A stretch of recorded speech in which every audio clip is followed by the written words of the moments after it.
it's important to remember that rizq comes in all types of forms, and it doesn't just mean monetary rizq and just having one type. It means being secure, having safety. That could be also a type of rizq. There's so many different types, guys, that we shouldn't just limit it just to being like, oh, I have money.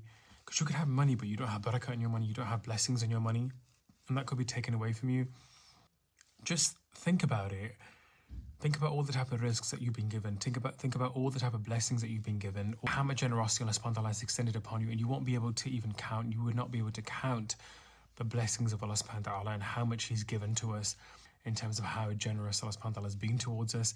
And then you have the money aspect, then you have the emotional aspect, and then you have the spiritual aspect, and then you have the social aspect. You study statistics, it's a very depressing subject, because you'll realize that there's such a high chance of something going wrong. There's such a high chance of you like dying.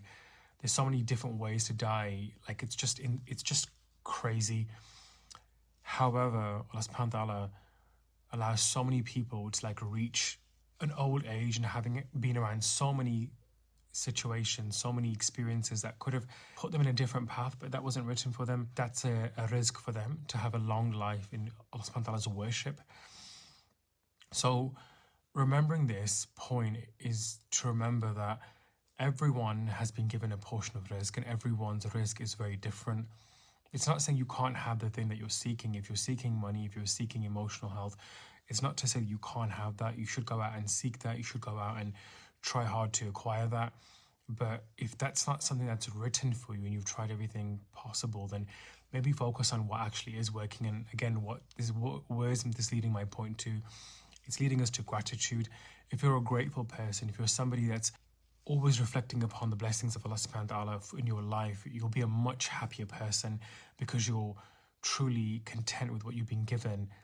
While still striving for more, you can still have good in this life and good in the hereafter as well. رَبَّنَا آتِنَا فِي الدُّنْيَا حَسَنَةً وَفِي الْآخِرَةِ حَسَنَةً وَقِنَا عَذَابَ النَّارِ.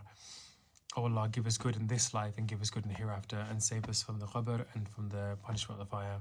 So, very powerful dua, very comprehensible. And it's important to recalibrate the mind and just take a moment to change your perspective. If you're thinking you haven't received the blessings, the fact that you're watching this, it's a blessing in itself. It's a type of rizq that you've received. Something to think about.